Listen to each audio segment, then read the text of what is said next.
Yo, this is Zerlina Maxwell. She's on the Ed Show, playing the victim. So basically, she's on the show and she's playing somewhat of a victim. She was attacked brutally by Republicans specifically, even though individuals, men and women, were using. Not everybody who came at her was coming at her with ad hominem attacks and calling her stupid and all that. She did have a lot of that, of course. Obviously, it's the internet. You're going to get trolled. But there were women, there were men, there were other women who were raped and just in her predicament too. So she can't hide behind that and use it as a way to hold hostage the argument. But anyway, she's on the Ed Show.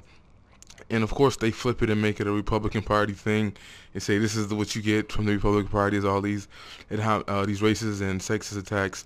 When you don't know what political ideology of the individuals who were making those statements, you don't know that. It's just people talking. And now her page got blew up honestly because like I saw most of her stuff that she comments, she posts, and she doesn't get a lot of views and a lot of hits on Facebook. She has two pages, and the majority is like maybe like three or four people when she posts something that say good job. Or every time she goes on Fox News or she announces that she's going on Fox News, people say they say like those people over there are idiots and good job, or they say basically every time. And not one time did I ever see her say to the people on her page, you know what, these are my colleagues, I work with these people, could you not disrespect them like that? Like, she's never did that. She's never stepped out. Of course, uh, black liberals expect white conservatives to do that to people who do get out of pocket. I mean, like, hey, I'm not trying to control anybody's speech. I don't consider myself or group myself with anybody. I'm an independent thinker, so I can't speak for someone else. But yet, they still expect white conservatives to do that when someone else is being an idiot. But like I said, on her page, every time she announces she's going on Fox News or debating someone on the issue, the people, her friends or family, whoever commenting, they're constantly attacking and saying things that are disrespectful. That's just standard, right? Of course, they turned this into, like I said, a Republican thing, and because Republicans hate women and things of that nature. Republicans hate women by saying, you know, this is a world. Some people are evil, not just men, because women rape too. Just turn on the news, you'll see there's a lot of them doing it. And maybe you might want to protect yourself, or there's certain things as a woman you might not be able to do because you're a woman and you're weaker, and you might put yourself in a bad position. So if you're going to go out there, it will make sense for you to bring something to protect yourself. So the Republicans offer a female to carry a gun, to carry a weapon, or to give her wise counsel on where she could and could not go. The Democrats, however, say it doesn't matter if you have a gun or not. If you have a gun, they're still going to kill you. I mean, they're still going to rape you and probably kill you too. And they also say, these are from the Democrats, that a woman should just piss on herself or vomit or, blow a whistle, things of that nature. Silly stuff like that. So, yet the conservatives get viewed as they hate women because they're telling women to protect themselves, as liberals are basically telling women to just be the victims and bend over and take it. So, again, that's also standard. I mean, the responses that she got, obviously, it's like you wouldn't think that it would be offensive to make the statement that, we need to teach boys not to rape because apparently all boys are rapists, or we're bred to be that way, or we think like that. We think it's cool. We see a chick that's drunk and we say, well, I'm going to go just have sex with her while she's drunk or she's passed out or she's unconscious or she's asleep.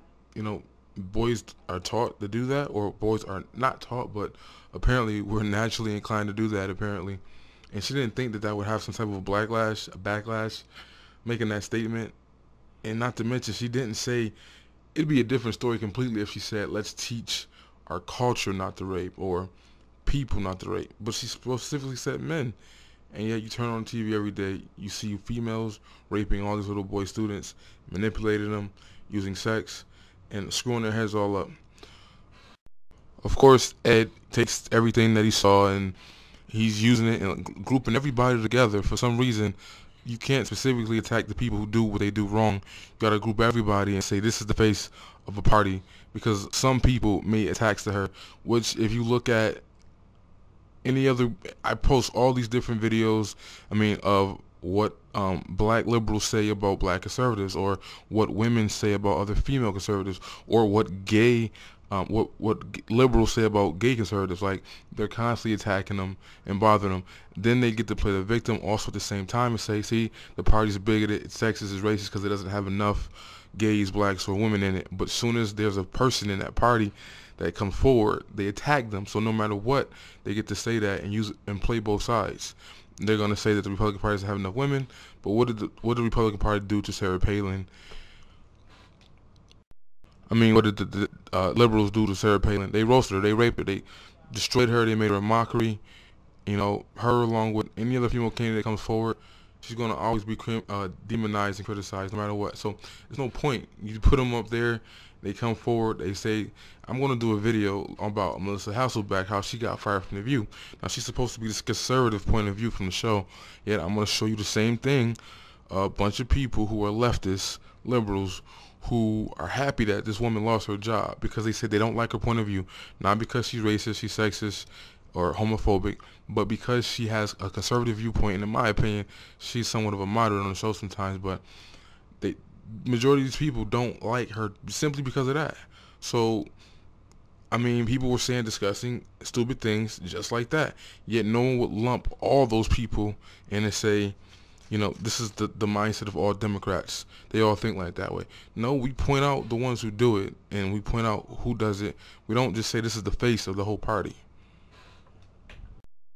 Of course, they brought it to the gun argument of all the, you know, crazy GOP, or it's not just that. There's a lot of people who love the Second Amendment, regardless of their political affiliation.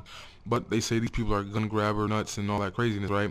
So leftists keep constantly saying that it's not about guns and it's not about taking people's guns, but it's about doing a hell of a lot of things that make it more difficult, or to make people panic, thinking that when you say things like, I want to make you take a anger management course online that you have to pay $20 for before you can buy bullets, you're infringing upon an individual's right to bear arms. And then they'll say it has nothing to do with guns, but I'm saying, you'll listen when I upload the video of her and her gun rant. Basically ask stupid questions or say stupid things like, you're more likely to be shot by the intruder with your gun if you didn't have one, so you're better off not having one. But that's their logic. So when you say stuff like that, how does that not come off to me? It's like you're saying, well, I shouldn't have a gun because the intruder's going to kill me anyways. Like, come on. But, okay, if your agenda is not to take guns or get people to be not dependent upon them, why would you say stuff like that? I'll upload that video and show you that too. I got to do some videos about black liberals who are anti-gun and point out the hypocrisy. This vile, hateful language behind me was directed at a rape victim. It contains a racial slur, a threat of sexual violence, and 2 threats of death. It was not an isolated incident or message. Zerlina Maxwell received this hate for going on television and saying this. The entire conversation is wrong. I don't want anybody to be telling women anything. I don't want men to be telling me what to wear, how to act, not to drink. And I don't, honestly, want you to tell me that I needed a gun in order to prevent my rape. Okay, so those comments caused death threats and racist attacks, and here's why. Zerlina Maxwell is a writer and a Democratic strategist. She was invited on Fox News to talk about women arming themselves with guns to prevent rape. Maxwell was asked to discuss a recent column she wrote for Ebony magazine about sexual assault. She wrote, telling women they can behave in a certain way to avoid rape creates a false sense of security, and it isn't the most effective way to lower the horrible statistics. Maxwell was not promoting or opposing any gun proposals on Fox News. She was talking about shifting the burden away from the victims. Now, it was surprising when conservative websites like The Blaze ran the story with the headline, Democratic strategists, shocking claim women don't need guns for self-defense, just tell men not to rape women. Now, the coverage opened up the floodgates. There was a barrage of hateful comments to Maxwell on social media, including 4 direct threats on her life. It is very hard to understand why it would come to this, but when you look at the recent history of conservative movement in this country, you see a continual disrespect towards women. There was Senate candidate Todd Akin and his comments about legitimate rape. He was followed by yet another Senate candidate, Richard Murdoch in Indiana, and his comments about rape being something God intended. Well, after Akin and Murdoch were footnotes in political history. Conservative Congressman Phil Gingrey, well, he brought it right back up. He told a Georgia newspaper Todd Akin was partly right.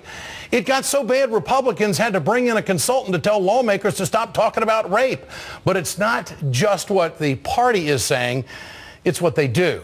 Last year, women and men protested in Virginia as state lawmakers tried to pass a mandatory vaginal ultrasound bill. As people marched outside the State House, Republican lawmakers, well, they yucked it up inside. Trans V, and just trans V this and trans V that, and they hate women, and we're gonna, in that bill, she killed a bill because we didn't go far enough. She's crazy. You also had Pennsylvania Governor Tom Corbett, who said women shouldn't worry about mandatory ultrasounds because they don't have to look at them. I don't know how you make anybody watch, okay, because you just have to close your eyes. The Republican Party has a problem with women. It has spread like a virus through the party's politicians, through the conservative media, and through the followers who consume these messages. House Speaker John Boehner gave an interview to Roll Call saying that there's no doubt that as a party, we need to do a better job of communicating and engaging with the American people. When your message prompts death threats and racial attacks, the problem goes, I think, a heck of a lot deeper than just communication. The problem is all about policies. Get your cell phones out. I want to know what you think tonight. Tonight's question: will Republicans ever listen to women on women's issues? Text A for yes, text B for no to 67622. You can always go to our blog at ed.msnbc.com. We'll bring you the results later on in the show. I'm joined tonight by Zerlina Maxwell. She's a political analyst and contributor for thegrio.com. Also with us this evening, Katrina Vanden Heuvel, editor and publisher of The Nation magazine. Great to have both of you with us tonight. Zerlina, what has happened since your appearance on television? Well, it started with, a contentious debate, which is all the time. I go on Fox News rather frequently. Not unusual anywhere. Right, and so it's a contentious debate. You disagree, you stake out your positions, but I think that what's different about this is sort of the intersection between guns and rape and the underlying feeling that there's a problem of rape culture in America. I actually don't view, and that's what I was trying to say in the segment, I don't view rape culture as a partisan issue. Rape happens to Republicans as well as Democrats. Your point is that women shouldn't have to be armed. Right. I think that women should not have to go out and get a gun. Women should not have to not wear skirts or heels, and they should not have to do anything to prevent rape from happening to them. I think we need to be refocusing like a laser on the perpetrators of the rapes. And I think that the problem is that because we always ask women, well, what did you do to bring about the attack? A lot of women are too afraid to come forward. And that's one of the reasons I went on Hannity and in that forum, because it was the biggest platform. I've been writing about this for years. I'm also a survivor, and I took it on my shoulders. I was speaking for millions of American women that have survived rape, and I wanted to make sure that everyone knows that it's not their fault. Okay. Point being here is that Hannity treated you respectfully in Yes. the conversation. It's what happened afterwards in the media coverage and the interpretation. Has law enforcement got involved in this? This is pretty serious stuff. I'm exploring all of the possible options. Unfortunately, there's not a lot that can be done that I'm aware of. But, I'm a law student, and so I know a lot of lawyers. Well, statistics from the CDC show that 1 in 5 women in America are sexually assaulted. 30% of them are assaulted by an intimate partner. Isn't this, we're at a point of trying to make change. You were just trying to change the conversation, Right. that it's about behavior and it's Yes. not about firearms. Yes. They're trying to make the case, and the people who were attacking you is that, you're trying to suppress some kind of gun ownership out there. Right, and that's not really the issue. I was trying to move away from that conversation. I think that we get stuck too often in asking what women should or could have done to prevent rape, and instead we need to educate and train men to not rape in the first place. Katrina, this overreaction to what a woman says about gun violence in America and protection after speaking her mind, I mean, it's just amazing. I want to play a comment from Republican strategist Steve Schmidt and get your response to this. I think in any organization where women are not at the table, where it is skewed male. In today's day and age, that's an organization that's deficient. That's an organization that's going to have problems. It's one of the problems we have structurally in the Republican Party. We don't have enough women at the table. But any company, any organization in today's day and age that doesn't give equal opportunity to women, that doesn't advance women to the table, is going to be an organization that has difficulty competing. Which would bring some conservatives to the conclusion that there is a creation of a subculture here that women don't matter. But good for Steve Schmidt for speaking out, Yes, because I no think doubt. the Republican Party believes that it can just kind of do some rebranding.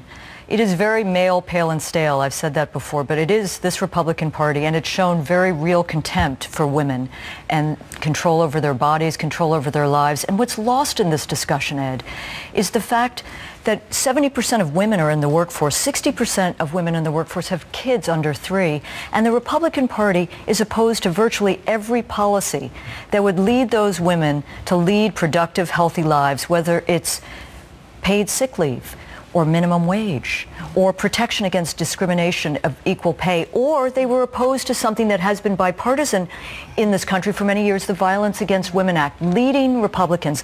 This suggests a party that is out of touch with the changing dynamics of a country where women, we need more reform, more progress to have women really at the table. We need to change the table. You think these out-of-touch policies that the Republicans have lead to such over-the-top behavior in situations like this? Listen, we came out of an election, which, by the way, the Republicans don't seem to think it matters, where we heard, and you saw some of them, people like a man running for senator in Missouri talking about rape as it was, that there's a distinction between legitimate and illegitimate. Right. This culture, this political culture, fosters attacks like we've seen against Zerlina, and it's hateful and repulsive, and I wouldn't let Fox off the hook. Hannity may have been polite in the interview, but Fox is a mirror of the problems the Republican Party is facing, and you see it in the public trust, the ratings, the audience that they're losing. But when a woman speaks up and says it's about behavior and you can teach men not to rape, you become attacked. Right. Well, which I think parallels a lot of the policies that they have. They attack women in their policies. They don't have a good policy to respond. They don't have a message, so they attack. Well, one of the underlying things here too is that it illustrates, what I was talking about, right? So I'm speaking for millions of survivors out there, and I'm saying that there is a problem of rape culture and attacks on women, and then I'm attacked. And I think it illustrates that we do have a problem. We need to talk to young men about respect, bodily autonomy. We need to talk to them about bystander intervention. There are organizations that are already doing this that I cited in the interview, Men Can Stop Rape and Men Stopping Violence. They are already doing this work. I didn't make this up. I'm not the only one saying it. I just was in the biggest forum making that point. And so much of the root of it is the basic right of women to control their own bodies and their access to health care. And we need an empathetic and engaged government, not one in our bedrooms, and not all this transvaginal ultrasound, which governors in states where they say get the government off your back. Right. They want it on your back in these areas. So it's a really difficult picture, Ed, and I think the Republican Party has a lot of rethinking to do. And again, kudos to Steve Schmidt and a very few of them in the party who understand it's not just reboot, rebrand, and it's a fundamental problem of having too many men running the show. They need to bring in some... Has it made you take a step back and not be as aggressive verbally? I mean, are you rethinking? Is that a hard position to take? Well, now? I'm certainly taking steps to protect my emotional health, but I will not be quiet because I refuse to be bullied into silence. The whole entire point of why I went on Fox to talk about this issue that I am so passionate about is because so many women are afraid to talk about it. And that's because they are blamed and shamed into silence, and I refuse to be silent. It's very important. This is a week where Sheryl Sandberg, now COO of Facebook, is writing a book about Lean In. Got a lot of issues with the book. But for women to be able to speak their mind and speak with security and confidence about their safety and what's on their mind is critical to this country. It's been one of the great promises of this country. And to see Republicans to see the right wing, to be honest, the right wing media and the blogosphere try to suppress someone like Zerlina's rights to speak is a microcosm of a larger problem in this political Well, culture. they've become a vehicle. I mean, these websites become they're vessels. you know, don't they have anybody monitoring that stuff, that they understand the decency of it all? But the deeper problem is, where's that hate coming from? It does. I mean, it's in people's lives, but I would argue there's also a level of economic security that's fomented by the way, the NRA plays on fear. They say they want to take your guns away. No, they don't. Well, they want you armed. That's how you're supposed to stop rape, if you arm. And I don't know, there was talk about statistics out there. If women are armed, are they less apt to get raped? No, it's a completely ridiculous solution because it doesn't actually prevent rape. I mean, the most rapes happen when you're with someone that you trust and that you know, that you're dating, you're married to. And I've gotten a lot of conservatives that say, I don't agree with you on anything, but you're right about this. And that's why I'm so passionate, and I want to keep raising my voice for all of those women. Oh yeah, and I'm gonna leave I was gonna do a video about it, but it's pointless. But she has her 5 ways we can teach men not to rape. I'm gonna leave the link to the article in the description box, so you can learn and read this article and teach your sons and nephews and brothers and fathers, or the young boys, teach them not to rape by following these simple 5 steps.